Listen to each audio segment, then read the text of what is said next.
Hello, today we will be talking about how to derive cybersecurity goals. Let's talk about the crucial link between threats and cybersecurity goals, particularly in the context of ISO C 21434. This standard emphasizes the importance of defining clear cybersecurity goals to protect critical assets. So what exactly is a cybersecurity goal in this context?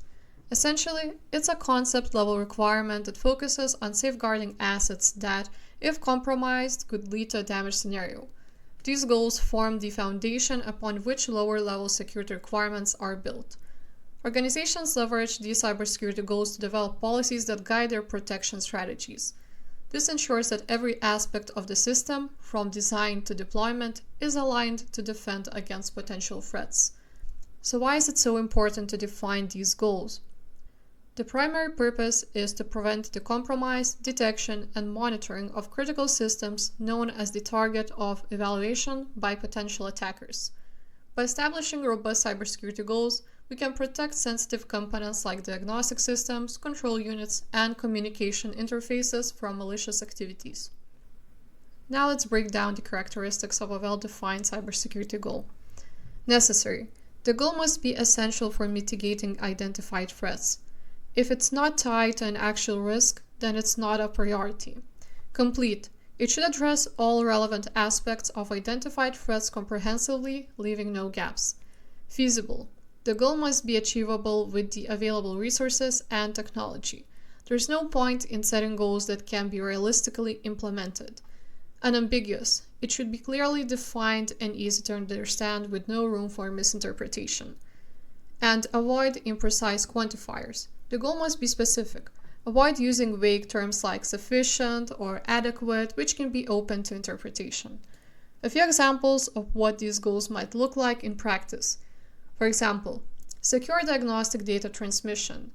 The goal here is to ensure the secure transmission of diagnostic data between onboard systems and external networks.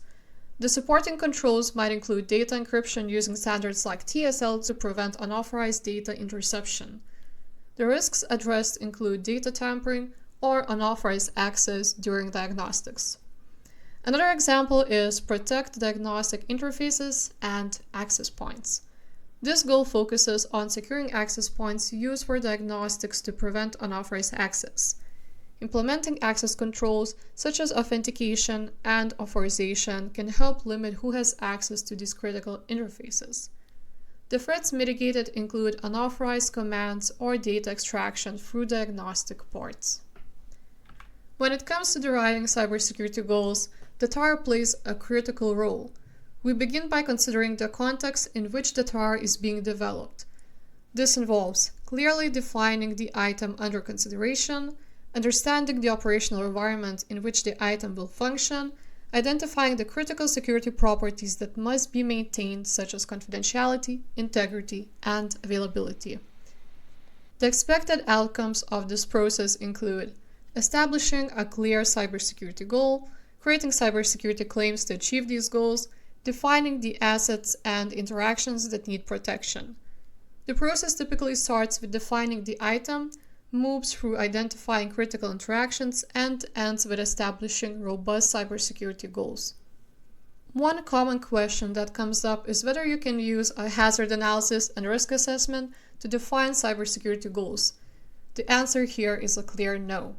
While both TARA and HARA involve risk assessments and want to ultimately protect the road user at the end of the day, they have different purposes.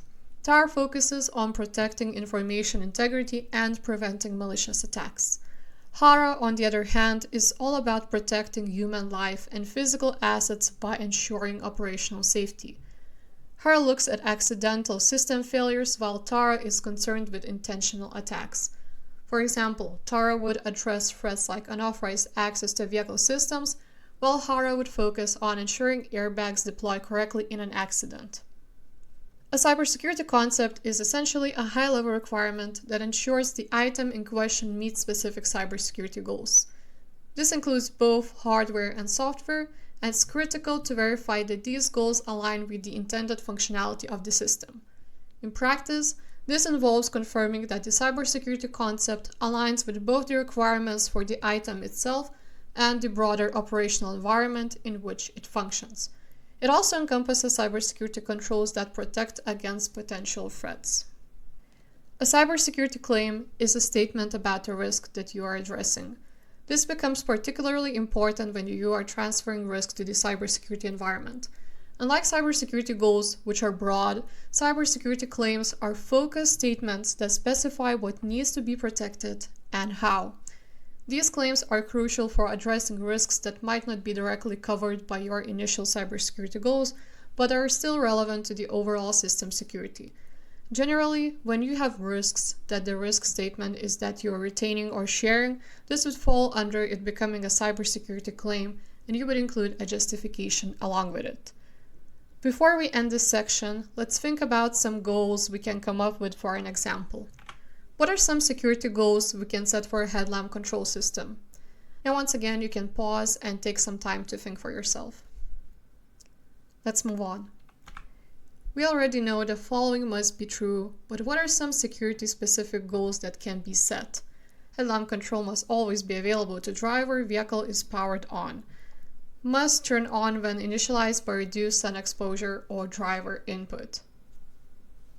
But what else?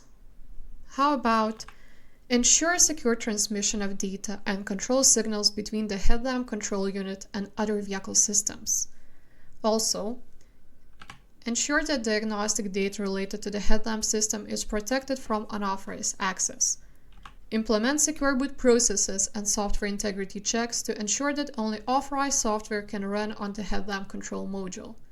And lastly, protect the integrity of commands sent to the headlamp system to prevent unauthorized or malicious signals that could control the lights, for example, turning them on or off or changing brightness. This concludes this section on cybersecurity goals. In the next video, we will cover the basics of cybersecurity requirements.